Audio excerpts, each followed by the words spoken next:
Hola, ¿cómo están? Aquí estoy con un café con raíces, con aroma a Torá. Y como ven, estoy solita. Mi esposito ha tenido que trabajar lejos de casa, así que vamos a tratar de hacer lo mejor posible, echándole de menos todavía. Pero con la ayuda del Eterno vamos a comenzar ya el libro de Lucas. Vamos a ver el título que sale en la Reina Valera, es La predicación de Juan el Bautista. Pero antes vamos a dirigirnos al Eterno. ¿Les parece? Padre bendito, Señor Dios, creador del universo, en esta hora nos presentamos delante de tu trono, Señor, para rogar, Padre celestial, que tú nos ayudes, Señor, para poder estudiar tu palabra. Necesitamos, Señor, que tu Ruach HaKodesh, tu Espíritu Santo, Señor, sea revelándose cada día en nuestras vidas, Señor. Yo te ruego por aquellas personas que van a ver este video, Señor, para que tú nos ayudes juntos a crecer cada día en tu conocimiento. En el nombre de Yeshua. Amén. Bueno, vamos a leer entonces Lucas capítulo 3, versículo 1 y dice así. En el año 15 del imperio de Tiberio César, siendo gobernador de Judea Poncio Pilatos, y Herodes tetrarca de Galilea, y su hermano Felipe tetrarca de Iturea y de la provincia Traconite, y Lisanias tetrarca de Abilinia. Acá en este versículo vamos a detenernos un poquito porque Lucas nos quiere situar en el momento histórico, tal vez para poder dar esta credibilidad, ¿cierto?, del relato. Hoy podemos investigar y dar testimonio de que el relato bíblico es real y comprobable a través de estos datos que nos dejó Lucas, ¿verdad? Esta información nos proporciona la pista más exacta de la fecha en que comenzó el ministerio de Juan. Eso podría ser entre el año 26 y el 29 después de Cristo. Dice el texto bíblico, siendo gobernador de Judea, Poncio Pilatos y Herodes tetrarca de Galilea, dos gobernantes que tendrían mucho que ver con Yeshua y con la obra de nuestro Salvador. Están mencionados en la Escritura, ¿verdad? Vemos en Lucas mucho más interés por fijar el momento preciso de la historia del imperio en que Juan el Bautista comenzó a predicar un bautismo de conversión. Lucas enumera a los líderes políticos de la región en la que Yeshua vivió y sirvió. Como cualquier buen historiador, Lucas dio un marco histórico real. Podemos comprobarlo porque vemos que Tiberio César fue emperador todo el tiempo del ministerio de Yeshua. Fue conocido por su crueldad y su severidad. También nos relata sobre Poncio Pilato. Él fue el quinto magistrado en servir en la provincia de Judea. Él fue conocido por sus obras brutales y masacres de judíos en Judea. Menciona también a Herodes tetrarca de Galilea. Herodes Antifas fue rey y tetrarca de Perea y Galilea desde el año 4 a.C. Tetrarca significa líder de la cuarta parte. Era un gobernante subordinado de una región que es una de las 4 divisiones de la provincia. Otro de estos tetrarcas era Felipe, de Iturea. Fue el tercero de los Herodes, hijos de Herodes el Grande. Según Josefo, fue emperador justo. A diferencia de sus hermanos, gobernó como tetrarca de Iturea y Tracanitida. Y por último nos nombra a Lisanías de Abilinia, gobernante del distrito de Abilinia, cuando Juan el Bautista comenzó su ministerio. El propósito de Lucas es mostrar el nivel de corrupción y degradación moral del Imperio Romano, especialmente en las provincias distantes como Judea. Todo esto nos sitúa, ¿cierto?, en un tiempo histórico y también nos quiere mostrar la calidad moral de los gobernantes de esa época. Y todo eso lo podemos comprobar históricamente. Lucas 3:2 dice, y siendo sumo sacerdote Anás y Caifás, vino palabra de Dios a Juan, hijo de Zacarías, en el desierto. Este versículo aquí nos entrega información relevante, ¿ya? En este periodo de la historia, los sumos sacerdotes eran instalados y removidos por gobernantes romanos. A diferencia de cuando comenzó, ¿cierto?, el Eterno a nombrar sacerdotes y sumo sacerdote como Aarón, que fue el primero, ¿verdad? Era él el que lo nombró, pero aquí vemos cómo los gobernantes romanos quisieron ocupar y hacer el trabajo de Dios. El sistema era corrupto, por lo que podemos ver.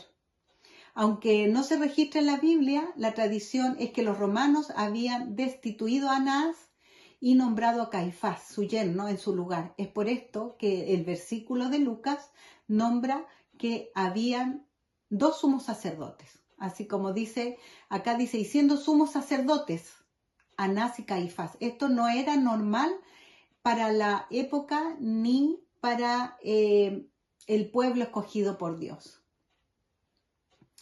Pero Anás aún tenía influencia significativa y todavía se le llamaba sumo sacerdote, a pesar que el oficial era Caifás. Esto lo encontramos en Juan 18:13 y dice, y le llevaron primeramente a Anás, que era sumo sacerdote ese año. Sumo sacerdote en hebreo se dice Kohen Gadol. ¿Y quién era un sumo sacerdote? Era principal representante del pueblo ante Dios, que tenía a su cargo la supervisión de los demás sacerdotes. Vemos en la palabra cómo Jehová nombró a Aarón el primer sumo sacerdote de Israel. En Hebreos 5:4 dice, y nadie toma para sí esta honra, sino el que es llamado por Dios, como lo fue Aarón. Cosa que no está sucediendo en este relato de Lucas, ¿verdad? Donde se deja claramente evidenciado que fue el gobierno romano quien nombró a estos dos personajes en el sumo sacerdote, en este cargo de sumo sacerdote. El sumo sacerdocio de Israel empezó con Aarón y se pasaba del padre al hijo primogénito, a menos que ese hijo muriese o se inhabilitase, como sucedió en el caso de los dos hijos mayores de Aarón que pecaron contra Yahweh y murieron. Esto lo encontramos en Levítico 10, específicamente en el versículo 1 y 2. Aquí nos relata cómo Nadab y Abiú murieron por entregar un fuego extraño delante de la presencia de Dios.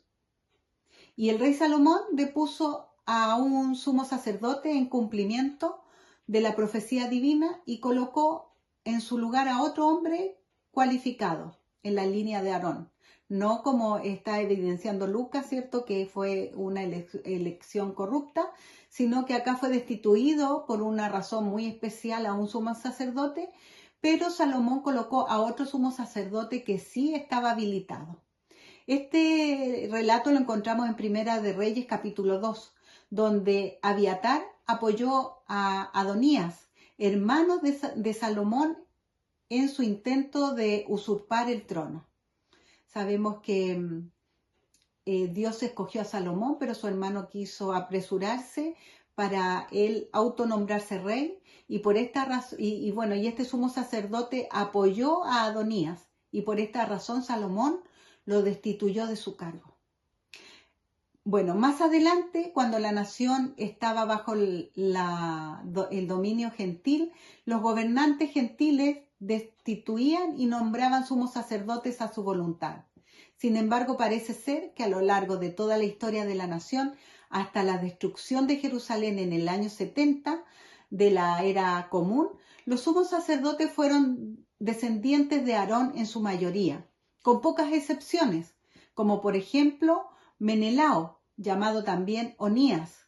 Esto lo encontramos en Antigüedades Judías, en el libro 12, capítulo 5, en la sección 1, de quien también lo podemos ver en Segunda de Macabeos capítulo 3 y 4, que se indica que el sacerdote que estaba puesto, ¿cierto?, era de la casa de Benjamín y no de la casa de Leví, como Dios lo estableció. Los requisitos para desempeñar este cargo eran muy rígidos. No cualquier levita podía ser sumo sacerdote, ¿verdad? Tenía que ser de la casa de Aarón, de la descendencia de Aarón, y cumplir una serie de requisitos. Aquí vamos a nombrar solo algunos, pero ustedes lo pueden encontrar en Levítico 21, todos los requisitos para ser sumo sacerdote. Se halla entonces en Levítico 21 del 16 al 23, se halla una lista de defectos físicos que inhabilitan para el sacerdocio. O sea que la persona que ejercía el sacerdocio debía ser sin defectos físicos, ¿ya? El sumo sacerdote tenía otras restricciones. Solo podía casarse con una mujer virgen de Israel. No podía ser con una extranjera, tampoco con una viuda. Además, no se le permitía contaminarse con los muertos, es decir, tocar un cadáver humano, aunque fuese su padre o su madre, pues esta situación le haría inmundo y no podría ejercer su cargo de sumo sacerdote por esta condición de estar inmundo. Tampoco debía dejar su cabello desasiado ni rasgar sus vestiduras. Esto es súper importante porque más adelante vamos a ver cómo el sumo sacerdote Caifás rasga sus vestiduras cuando están sentenciando a Yeshua. Y este acto de rasgar sus vestiduras lo inhabilita inmediatamente como sumo sacerdote, ¿ya? Por eso es importante estudiar las leyes que estudiamos el año pasado, porque ahora podemos hacer estas conexiones. Antes no nos llamaba la atención que el sumo sacerdote rasgó sus vestiduras, pero ahora con el conocimiento de la ley de la Torá, vemos cómo un sacerdote es destituido por rasgar sus vestiduras. No le estaba permitido hacer esto. Veamos las vestiduras del sumo sacerdote de Israel. Este tema igual es muy importante. Si ustedes quieren ahondar, lo pueden hacer mirando la playlist del año pasado, donde hablamos en forma detallada de cada pieza de la vestidura del sacerdote y lo que significa. Pero ahora lo vamos a ver con una pasadita como cultura general para situarnos, ¿verdad?, en este Lucas 3, versículo 2. Además de las prendas de vestir de lino, que son linos blancos, ¿cierto? En Apocalipsis nos habla del lino, que nuestras vestiduras son linos blancos y resplandecientes, que están, que nos llevan, ¿cierto?, a la vestidura de los sacerdotes. Entonces vemos que su vestidura era de lino, que llevaban regularmente. Esta vestidura era como lo que usaban ellos a diario, similar a la de los sacerdotes. El sumo sacerdote tenía para ciertas ocasiones otras prendas de vestir especiales y de mayor gloria y de belleza. Recordemos que cuando Moisés, Dios le revela todo esto, lo que él ve como un sumo sacerdote en el tabernáculo celestial era nuestro sumo sacerdote Yeshua. Y podemos, ¿cierto?, inferir que nuestro sumo sacerdote tiene estas vestiduras sacerdotales, porque esto es lo que vio Moisés y tuvo que copiar aquí en la tierra cuando Dios le mandó a hacer el tabernáculo y le dio las indicaciones completas de cómo debía ser la vestidura del sumo sacerdote. En los capítulos 28 y 39 de Éxodo describe el diseño y la confección de estas vestiduras sacerdotales, ¿ya? Según lo que Moisés escuchó de Dios o vio, ¿cierto?, cómo debía hacerlo. El traje era de lino fino. Al parecer, este traje tenía mangas largas, llegaba hasta los tobillos y estaba tejido de una sola pieza. Alrededor del cuerpo tenían un cinturón, ¿verdad?, Llevaba una banda de lino fino torcido, tejido con hilo azul, púrpura rojizo y fibra escarlata carmesí. Esto lo podemos ver en Éxodo 28, 39 y Éxodo 39, 29. El turbante, que era diferente de las prendas para la cabeza que llevaban los otros sacerdotes, también era de lino fino. Esto lo encontramos en Éxodo 28, 39. Tenía adherida a la parte delantera una lámina resplandeciente de oro puro sobre la que estaban grabadas las palabras: la santidad pertenece a Yahweh. Esto lo encontramos en Éxodo 28, 36. Esta lámina se llamaba la Santa Señal de Dedicación. Éxodo 29, 6 y Éxodo 39, 30. Encima del traje de lino llevaba la vestidura azul sin mangas, que también estaba tejido de una sola pieza con un borde fuerte alrededor de la apertura de la parte superior a fin de evitar que se rasgase. Para ponérsela se la pasaban por la cabeza, por eso que llevaba como un refuerzo para que no sucediera que esta vestidura sufriera daño y se rasgara, porque vemos que estas vestiduras sacerdotal no podían rasgarse. Era más corta que el traje de lino, la que estamos hablando, ¿cierto? La que era azul. Y alrededor de su dobladillo inferior llevaba campanitas de oro y granadas alternadas, una granada, una campanita. Eran hechas de hilo azul y púrpura rojizo y fibra escarlata. Y cuando el sumo sacerdote se ocupaba de su trabajo en el santuario, se podía oír el tintineo de estas campanitas. Esto lo encontramos en Éxodo 28, del 31 al 35. El efod era una prenda de vestir parecida a un delantal que constaba de una parte delantera y una trasera, y que llegaba hasta la mitad del muslo. No obstante, el efod era muy hermosa, ¿verdad?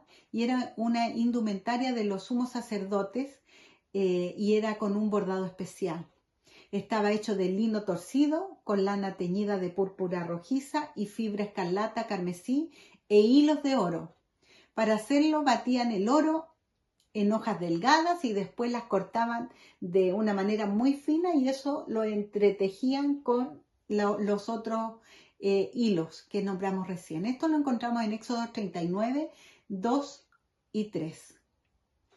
El pectoral del juicio era sin duda la parte más costosa y gloriosa de la vestidura del sumo sacerdote. Estaba hecho del mismo material que el efod y su forma era rectangular y su longitud era más o menos de 22 centímetros y era una parte hecha de la tela que era doble, que daba como un bolsillito. Lo adornaban 12 piedras preciosas engastadas en oro, cada una de las cuales tenía grabado el nombre de uno de los hijos de Israel. El rubí, el topacio, la esmeralda y las otras piedras preciosas estaban ordenadas en 4 filas. Moisés puso el Urim y el Turim en el pectoral. Esto lo encontramos. No se sabe bien lo que eran, ¿verdad? Pero lo que sí se sabe es que Dios hablaba a través del pueblo. Se hacía una pregunta y la respuesta era sí o no, de acuerdo al Urim y al Turim. Esto lo encontramos en Éxodo 28:30, ¿verdad? Que era una bolsa que formaba un doblez en el pectoral y ahí se guardaba el Urim y el Turim.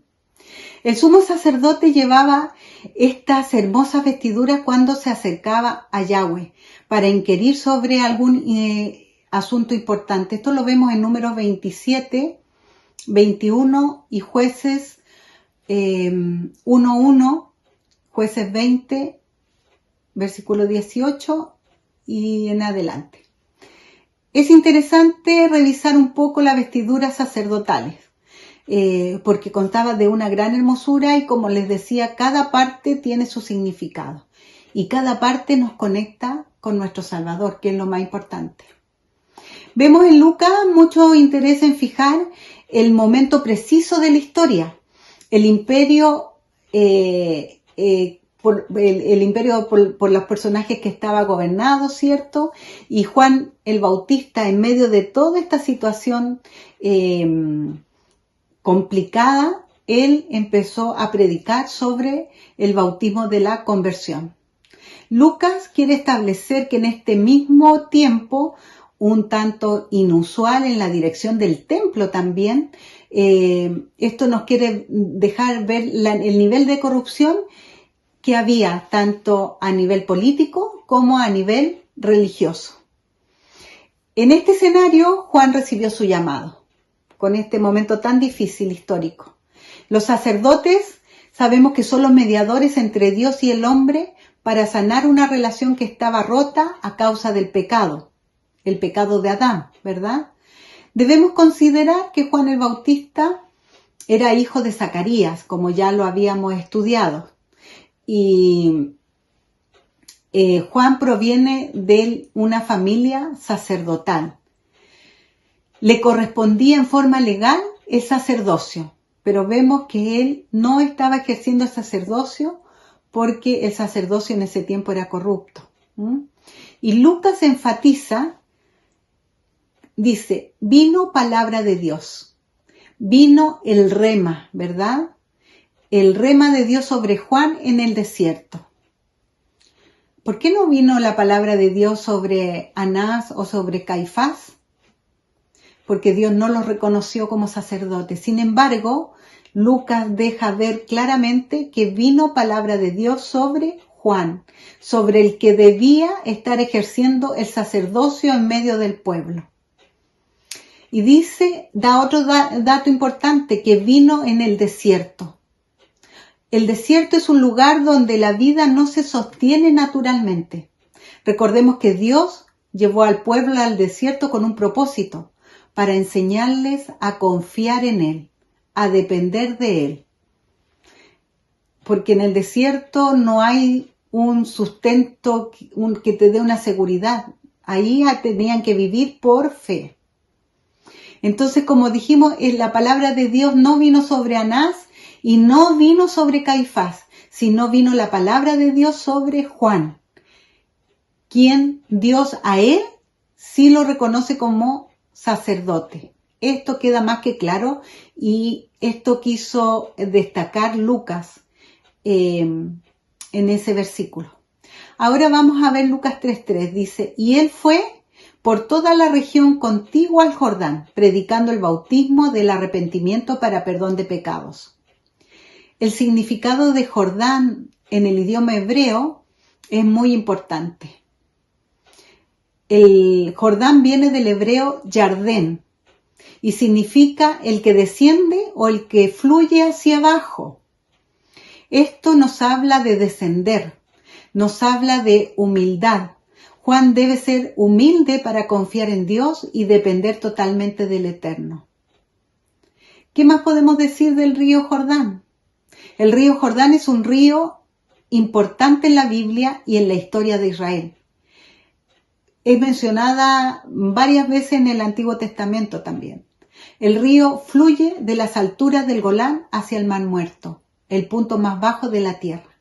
Ahí está su significado, ¿cierto? El que fluye hacia abajo.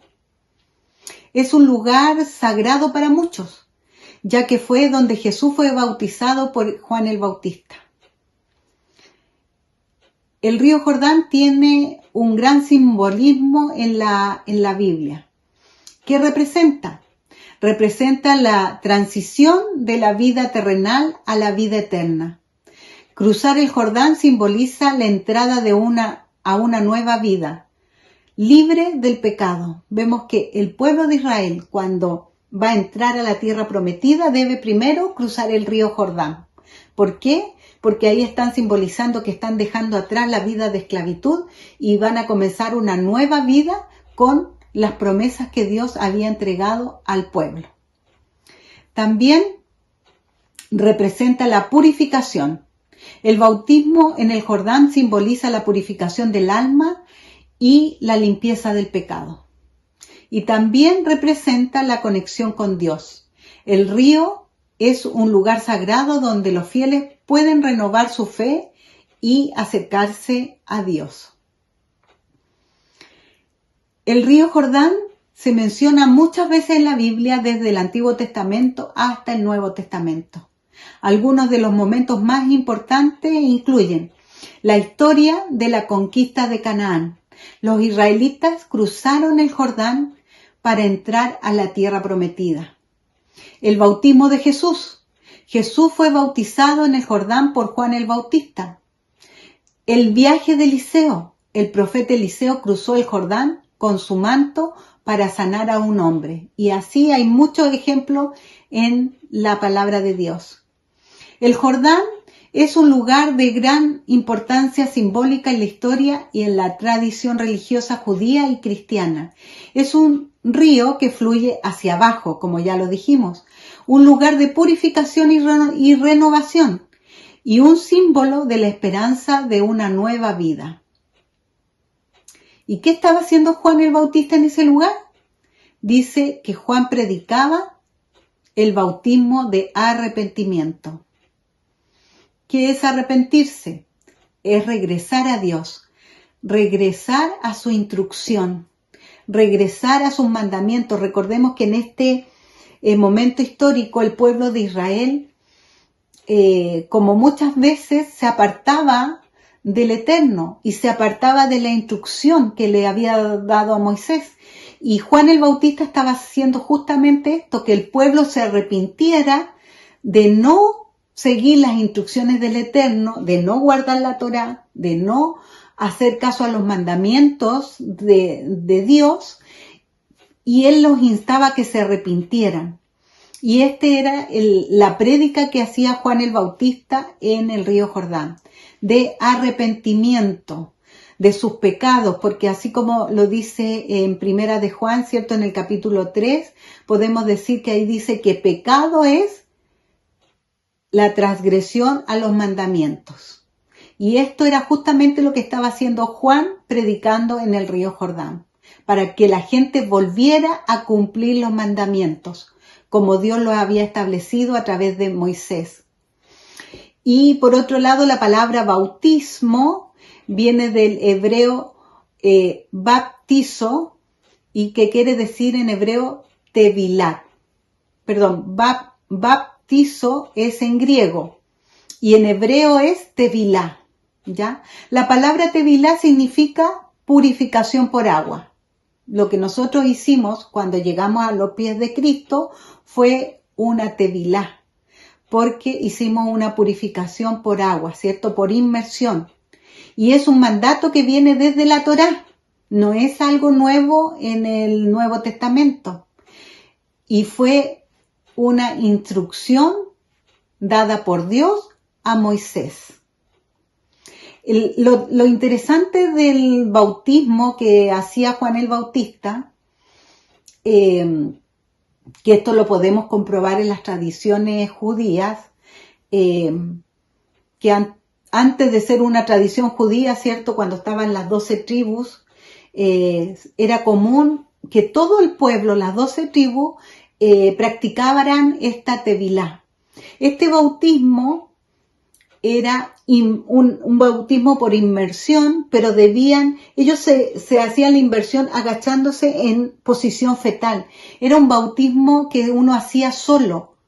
Y al sumergirse en forma fetal, debían sumergirse todo, hasta si el pelo se les levantaba con el agua, debían estar seguros de que nada había quedado fuera del agua. Todo el cuerpo debía ser sumergido. Y la posición fetal nos habla de un nuevo nacimiento. Juan el Bautista no bautizaba a toda la gente porque eran grandes multitudes. Él ejercía la labor como de testigo, de testigo de fe.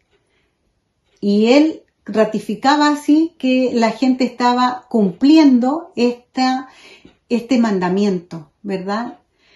esa era la labor de Juan el Bautista. Él no bautizaba a la gente como lo vemos que se practica ahora, sino que cada uno hacía su propia inmersión en el agua. El pueblo cruzó el Mar Rojo.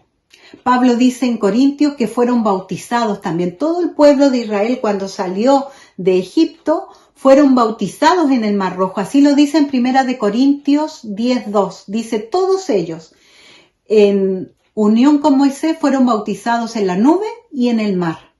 Interesante. No, antes de estudiar en la Torá yo no lo había visto de esta manera. Fue la forma en que dejaron atrás a Egipto. Le dejaron atrás a Egipto la esclavitud y el sufrimiento para comenzar una nueva vida, llegando a los pies del Sinaí, donde se les entregaron las instrucciones de vida para vivir en libertad esta nueva vida que Dios les estaba regalando. La predicación de Juan el Bautista en el desierto es similar a la de Moisés. Dejar la esclavitud, ¿verdad? Dejar el pecado para vivir en libertad. ¿Y cuál es la libertad? Haciendo la voluntad de Dios y andando en sus mandamientos. Vemos cómo fueron sacados de Egipto, sacados de la esclavitud y fueron llevados al monte Sinaí para recibir los 10 mandamientos. La sombra profética continúa durante el diluvio, en donde la tierra hizo también tevilá, hizo un bautismo, para ser purificada de la maldad sembrada por los demonios en el corazón y la mente de los seres humanos, emergiendo limpia de las aguas. Esto lo podemos ver en 1 de Pedro 3, del 10 al 23. La tevilá era algo tan común y conocido por el pueblo de Israel que cuando Juan el Bautista llamó al pueblo al arrepentimiento, ellos no dudaron de lo que se estaba haciendo, ¿verdad? Para ellos era algo común, pues lo habían practicado durante siglos. La tevilá se relaciona con el agua como símbolo de pureza y consagración, una forma de renunciar a la contaminación exterior del mundo y presentar un cuerpo limpio delante de Dios, apto para toda buena obra. En el Antiguo Testamento vemos que se practicaba para marcar un comienzo, un renacer, o bien al practicar techuvá. ¿Qué es techuvá? Es arrepentimiento por el pecado y el anhelo de retornar al buen sendero. Algunas de las indicaciones para hacer la tevilá que nos da el Antiguo Testamento son las siguientes. Porque uno cree que el bautismo es solamente el bautismo de Juan, pero vemos que, como bien decía acá, era una práctica común para los israelitas. Cuando una mujer acababa de dar a luz y cumplía el tiempo de su purificación, que variaba entre que si era niño o niña, debía realizar un bautismo, una tevilá, una purificación. Esto lo encontramos en Levítico 12. Y en Lucas 2, 21, 24 lo vimos también como lo hizo María cuando nació Yeshua. Cuando el hombre haya tenido flujo seminal, también debía hacer una tevilá, un bautismo, una purificación. Esto lo encontramos en Levíticos 15, 16. Por contaminación con sangre, la mujer que tenía su periodo menstrual, al finalizar este periodo también debe tener un baño ritual. Esto lo encontramos en Levítico 15, del 28 al 29. Cuando se iniciaba en el servicio en el tabernáculo, en el Mishkan, en el tabernáculo de reunión, para el servicio del sacerdocio o de los levitas, los sacerdotes debían lavarse en la fuente que estaba entre el tabernáculo de reunión y el altar, en el lavacro. Esto lo encontramos en Éxodo 40, del 30 al 32. También las parejas, antes de contraer nupcias, antes de casarse, debían también hacer un bautismo de purificación. Cuando se tocaba un cuerpo muerto, también. Esto lo tenemos en Lucas 19:11. Cuando se contaminaba la persona con lepra, Levíticos 13 del 1 en adelante, 14, 7 y Segunda de Reyes 5. Mateo 8 del 1 al 4 también lo vemos. Para consagración de los levitas, esto está en Levítico 8 del 5 al 17. Antes de presentarse en el templo, en algunas festividades también deben presentarse con un baño, habiéndose hecho un baño ritual. Y de esta misma manera Yeshua comenzó su ministerio a los 30 años después que hizo Tevilá en el río Jordán con Juan el Bautista como testigo. Vemos cómo el bautismo es algo muy importante en la Escritura. Es un renacer. Por eso este acto de hacer como una posición fetal. Es muy interesante ahondar en este tema. Bueno, vamos a ver ahora Lucas capítulo 3 del 4 al 6. Dice, como está escrito en el libro de las palabras del profeta Isaías que dice, voz del que clama en el desierto, preparad el camino del Señor, enderezad sus sendas. Todo valle se rellenará y se bajará todo monte y collado. Los caminos torcidos serán enderezados y los caminos ásperos allanados. Y verá toda carne la salvación de Dios. Esto es Lucas capítulo 3, pero en Isaías 40, del versículo 3 al 5, dice exactamente lo mismo. Vos que clama en el desierto, preparad camino a Yahweh, enderezad calzada en la soledad a nuestro Dios.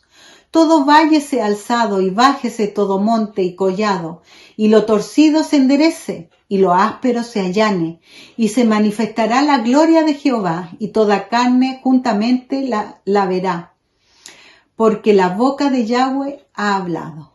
Vemos cómo aquí Lucas está recordando la profecía de Isaías con respecto a la voz que clamaba en el desierto, que iba a dejar ver la salvación a través de Yeshua, ¿cierto? La voz que clama en el desierto. Por segunda vez se menciona el desierto.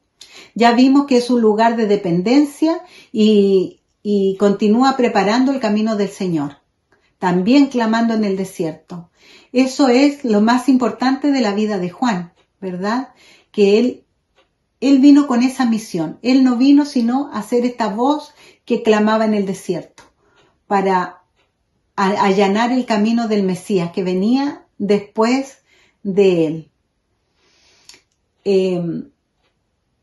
Él tenía clara la importancia de su vida, el motivo de su existencia, su designación, que todos pudieran reconocer al Mesías y responder a su llamado, a la obra redentora a través de el Salvador. Él es el Redentor, Yeshua, el que pagaría el precio por el pecado de todos nosotros. Juan vino a allanar su senda. El mensaje de arrepentimiento de pecados vino a prepararnos para que el Señor entre a nuestra vida y nos transforme, nos cambie el corazón, la mente y que anhelemos hacer su voluntad. El profeta nos habla de valles, de montes, de colinas que se enderezan. Esto nos habla de cambios en nuestra vida. Cuando nos arrepentimos, nuestra vida empieza a cambiar. Pero también se puede referir a cambios en la naturaleza. Dice que la tierra gime por la venida del Salvador. Los caminos torcidos son enderezados. Y díganme ustedes si no estamos viviendo estos tiempos, en el cual estamos viendo cómo la tierra está gimiendo. Hay terremotos por todos lados donde nunca antes los había habido. Los volcanes estallan en fuego. La naturaleza nos manda avisos, granizos, vientos.